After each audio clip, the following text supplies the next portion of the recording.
Hi! I hate that catchphrase, but I can't get it out of my head. I'm Annie. And I'm Minty. And this is FunUntitled, where we serve every podcast with an FU. And so this is again us diverging off the anime tracks, and we wanted to do a review of Rupaul's Drag Race Season 13, Episode 1. We've seen all 13 seasons. We've seen all 12. Right. We've seen all 12 seasons. We've seen all 5 All-Stars. We've seen the Hall of Slay special and the celebrity versions, but we've never seen Drag U. We saw, that's how you know that we got so sexy, because we took those classes. Oh, and we saw all of Season 1 UK, Season 1 Canada, 2 episodes of Holland, because it's hard to watch that when you don't have subtitles. And we've also seen a lot of makeup tutorials from these queens, and a lot of backscene drama. If I say just Season 12, correct? A lot of it from Season 12, yes. We know some drama, like with the queen formerly known as Tyra. Yeah. Who's that queen who quit? I think it was Fifi O'Hara? Yeah, I believe she did quit. Okay. So, yeah, we want to do Season 13 because we like Season 12 so much. But I don't have high hopes for Season 13 from Episode 1. Not because the queens aren't stunning. Well, I would say 1 or 2 aren't stunning. But it just seems so cruel with this first episode. It's just a lot of drama, you know? By the way, in case anyone needs a brief reminder, first episode, 2 queens come in, they dance for their lives. 2 to 3 queens come in. Fine. And, they dance and half the cast goes home, which is cruel when, literally, Tina Burner auditioned for 7 times, and everyone else auditioned 3 to 4 times, and it just seems really cruel to, do a fake out, send them home first episode. Yeah, but, I mean, as a competitor, it's cruel, but as a viewer, it's still a little cruel. I saw someone say that this was homophobic and emotional abuse, and someone else replied, "Girl, this is Drag Race. Are you new?"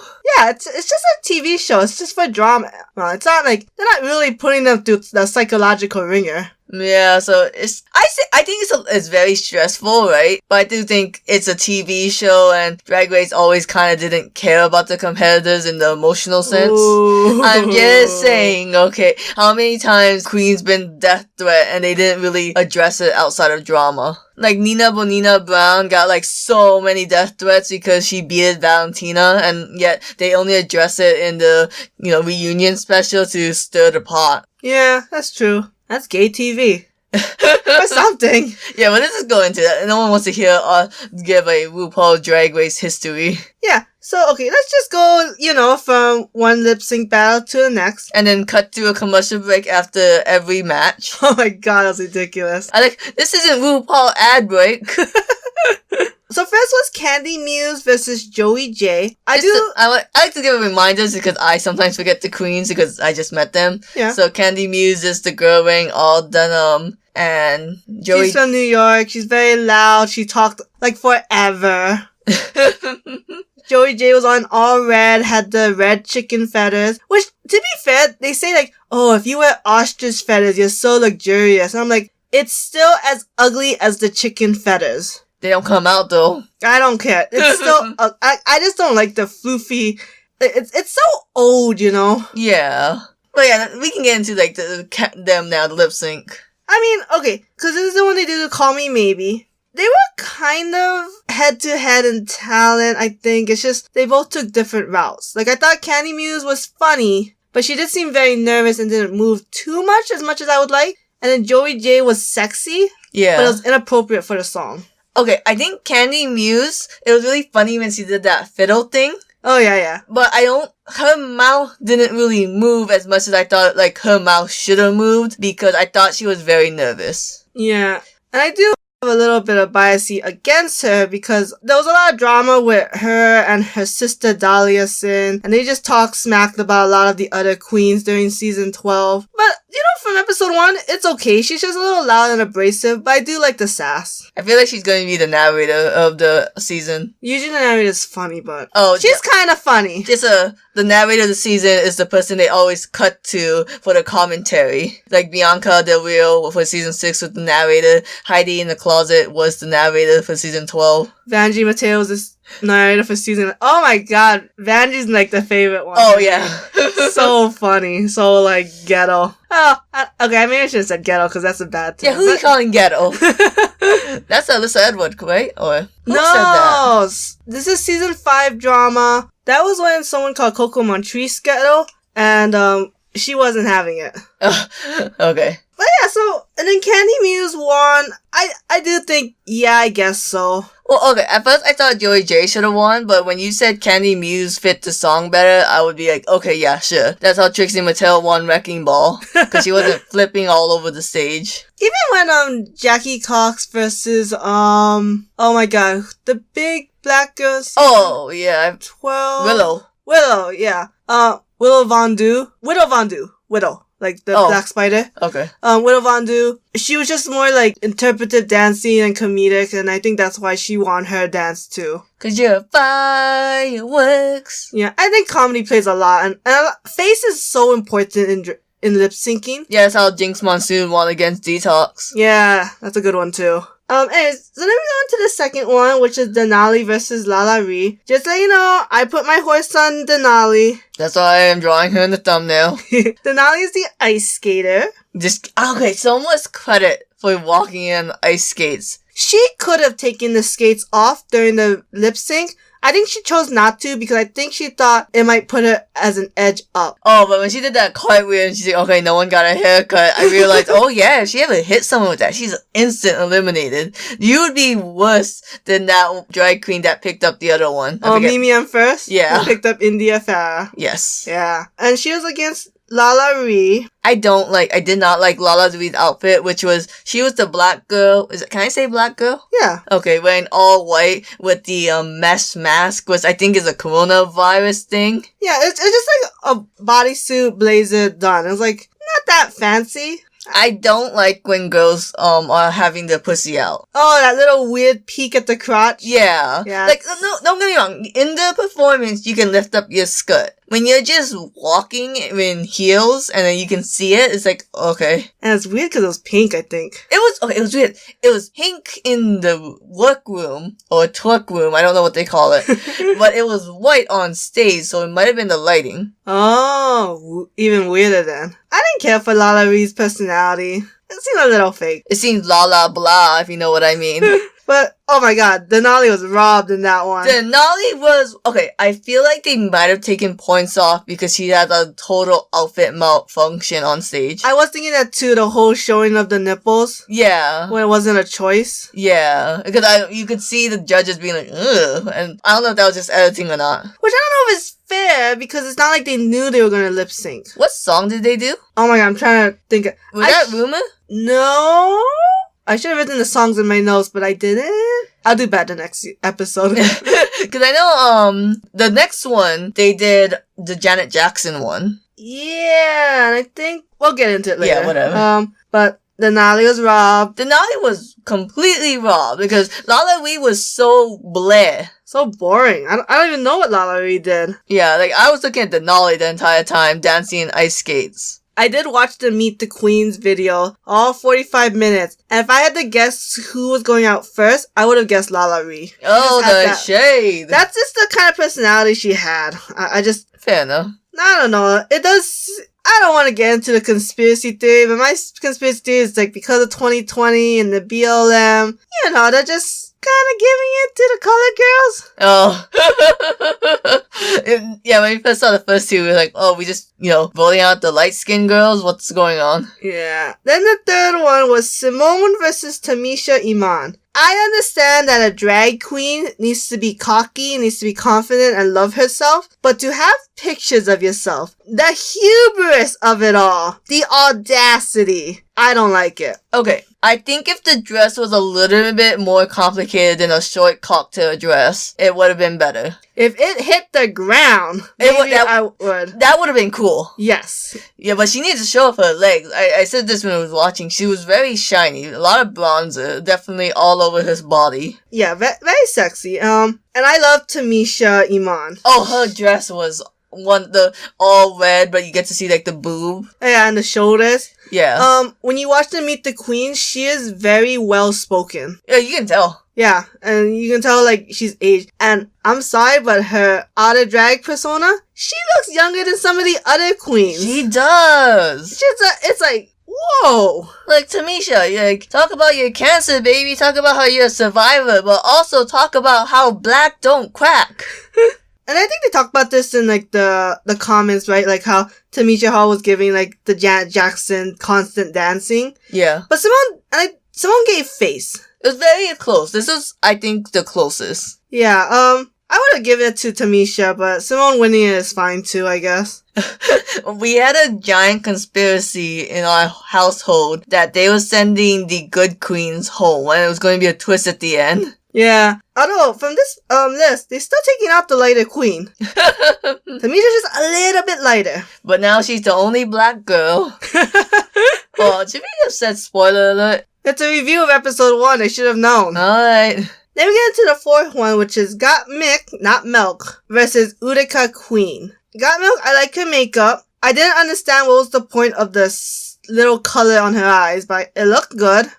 She looks like a giant acrylic pour. I think that was the look she was going for. Oh. So like, because she said she's very black and white with a splash of color. And so I think that's what the eyeshadow was. Oh my god, when she was explaining her drag to Michelle Visage, I was like, nothing you said makes sense. It was like, I like left, but I also like right. I go up, but I also go down. No, I get it. It's my exact aesthetic. That's why I thought Got Milk was gonna be my favorite. But then I kind of saw more of her drag and like online. And it's mostly just the white face, black hair, and like, the outfit's really colorful. There's nothing wrong with her aesthetic, but there's everything wrong with her explanation of it. Okay. And then she was versus Utica Queen. I don't like Utica's dress. I liked the outfit. I thought the hair was really weird. Okay, the hair was weird, but I mean, and her outfit's gaudy, but I do like gaudy things in a sense. Yeah, okay. I thought the bottom half didn't match the gaudiness of the top half, if that makes sense. That's true. I did think the head was too kooky and then the outfit was too quirky, and they should have been all kooky or all quirky. She had that really anime thing of having long pants but also like a skirt that opened in the front. And we know that strawberry thing. Now, I'm not saying the allergy part is bullshit, but the reason she's wearing it is bullshit. Oh yeah, just say, she's those girls you meet in middle school, like, LOL, I'm so random and quirky. Now, I like Utica Queen's fashion. She's got good fashion, but that personality is super fake. Who's faker, Joey J or Utica Queen? I don't know if Joey J is fake. I think she's maybe trying to be something. But Utica Queen is just like, I don't know, I think Utica is just fake. Everything about her personality is just fake. She doesn't say anything truthful. She just... Ooh, you're calling her the new Extranja? I can't pronounce that name. Laganja Extranja. In a sense, yes. But I think what's hard is that you had validation that she was being fake because Adora thought she was being fake. Yeah. But we'll see. I thought they were both pretty good lip sync dancers though. Were they rumors by Lindsay Lohan? Yes. Okay. Yeah, I thought it was very close between the two. They both weren't dancing queens. Utica danced like Crystal Method. A little bit. A lot of face, but no substance. Just like, I'm just a bird. Yeah, I mean, Utica Queen is a very, Gigi Good and Crystal Method combo. It's just like, her fashion is good, but her personality is fake, and the makeup is... Actually, her makeup is okay. And then we move on to the fifth match, which is Rosé versus Olivia Lux. Which infuriates me to the end of my days. Rosé's the girl who's all pink and she has the one broken teeth. And Olivia Lux was the one dressed in all pink on one half and all yellow on the other. And she had weird anime hair. It was a very anime-ish and old school Las Vegas kind of outfit. What I just don't like is that Rosé is this comedy queen and she sings, but Rosé has nothing to do with what she is. Like, her name doesn't match. Yeah, like Tina Burner, if you're going to be a comedy queen, have a punny name. Yeah, and I don't know. It's punny, but it's like for an artist, not really even a comedy thing. And the name's not even that funny. Tina Burner or Rosé? Both? Okay. I think Rosé's hard because you don't have... I forget the term for it. You can't Google her name easily. Oh, Googleability. I don't know. Searchability. Oh, yeah. Maybe. Because I started to look her up and I couldn't find anything other than a K-pop band. Ooh. Ooh. Because Rose is my horse. I shouldn't say that about people. That sounds wrong. But I love her to bits. And I feel like she was robbed. I feel like it was rigor mortis. And I feel like Olivia Lux was not a good dancer. Yeah, I'm surprised Olivia Lux won that battle too. I mean, she's cute, but... She's cute, but Rose did the whole blender thing and it was really cool. Oh, the spinning? Yeah, Olivia Lux was there. I read some, like I said, I really like Rose, so I read the tag. It seemed like half the people really hate Rose because I guess it's a title trope of the old queen coming in and being like, sorry, new queen, you're not ready yet. You should leave, RuPaul Drag Race and come back in like 2 years. You know, they do have a point because in like season 7, like the old ladies group, which is like Kennedy Davenport and Ginger Minj, they were always like very harsh on younger queens. But then you get other ones like James Mansfield and Scaredy Cat, right? Like they were very young and clearly not very good at being a drag queen yet. But then again, then another flip of the coin is with Aquaria, who I think was both her and James Mansfield was 19 at the time, and Aquaria won her season. You just said so many names I didn't recognize. God dang, why do I do this with you? You'll find someone else. There's a queen called Scaredy Cat? She's in UK. Oh, gotcha. The only one that was openly straight.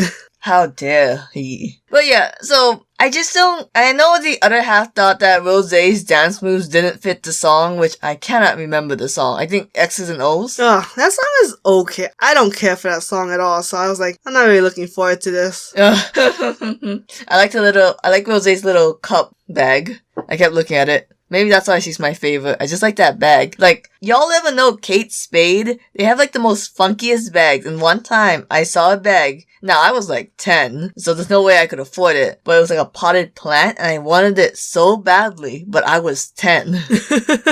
I couldn't steal it yet. Oh. I gotta wait till I'm a little older. My hands are too tiny. Yeah, those hands gotta be big enough for that 5-finger discount. Hell yeah, my hands was just a 2-finger. Then we go into the last match between Tina Burner, who's apparently a legendary queen of New York, Kamora Hall, who's a very shady Asian. Hey, by the way... Which I can say because I'm Asian. The only way Minty pronounced it as Kamora Hall is because I misspelt it when we was watching the show because I needed to write notes about how Rose was robbed. By the way, Rose looks like Rose from Steven Universe. Which I don't know if it's a compliment. I think so. She's hot. Oh. From Steven Universe. Oh. Steven's mother. Steven Universe looks like she could also be from the 50s in Las Vegas, but instead of being like a can girl, she's like a very high escort. Why do I do this show with you? Maybe I should find someone else. At least I know the drag queen's names. Whatever. History. And Kamora Hall looks... I said this before, but I forget the Asian. Kamora Hall looks like another Asian I know. She looks like Kimora Black and Gia Gunn combined. Yes. Okay, whenever you say Kamora Black, I always think of Naomi Smalls. Naomi Smalls. No, Kamora Black is like the second queen to get out in season 9. She's the one who lip syncs Eugene in the Try Guys VidCon video. Two buttons. Oh, I thought very sexy. Yeah, that's all I know. If you ain't a white girl, how am I supposed to remember you? Minty's Asian, I am white. I am sure. And Kamora, I hope she's not like Kimora Black and Gia Gunn, which they were both very stupid Asians, but very confident. Yeah. And then she is the season 12 Jada Essence Hall's little sister. So I guess from the House of Hall. I had to explain to my father what a house was, and I just could not explain it. It's a little hard. Yeah, it's just basically you all was under the same mentorship, and you all kind of like help each other get jobs. Yeah, that's what I kind of know about it too. And then we get a bunch of death threats from the fandom being like, that's wrong. And then last part of this trio match was Elliot with 2 T's. Elliot with 2 T's was the one who was inspired by the 80s look. Yeah, it was funny because it was like Tina Burner hated her look, but like RuPaul loved her look. I want to like Tina Burner, but Tina Burner does not like my girl Rose, so... What am I supposed to do? Rose's hotter in boy drag. Tina Burner kind of looks like Nina West, and you think Rose looks hot out of drag? Do you not remember Rose kind of looks like Brooklyn Heights because Brooklyn Heights got that really bad haircut? Rose doesn't look like Brooklyn Heights. Are you crazy? Is this a good time to say I have face blindness? Especially with white people. Oh, there's one time in World War Z, the main character was played by Brad Pitt, but I swore to you it was played by Chris Hemsworth. They look exactly the same with the long blonde hair. Yeah, sure. Fuck you. Then you would also get, like, Brad Pitt, Chris Hemsworth, and there was a third white dude who had kind of long blondish hair at the time. Can't remember. It wasn't like Chris Evans. I know my mom, not your mom, really liked Tom Cruise and Christian Bale, so those two people combined, and I didn't know who did the rant for the longest time, and then I'm like, okay, it's Christian Bale did the rant. Tom Cruise jumped on the couch saying he loved his wife that he divorced. But then Tom Cruise did the whole coronavirus rant, and I'm like, God damn it! These white men are blending. Christian Bale's like 20 years younger than Tom Cruise. He should look 20 years younger. Ouch. Yeah, I don't know what he looks like. I'm thinking of Tom Cruise.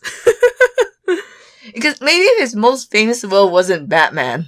I guess. That was Christian Bale, right? Okay, cool. But anyways, they danced to Lady Marmalade, and every time there's like 3 queens on the stage, it's just very hard to follow which one was good. Better than that time they had like 6 queens. Oh yeah, I don't even know how they chose a winner for that one. Or I guess a loser, really. Yeah. So I didn't really care who won. I thought maybe Elliot with 2 T's if I had to choose one.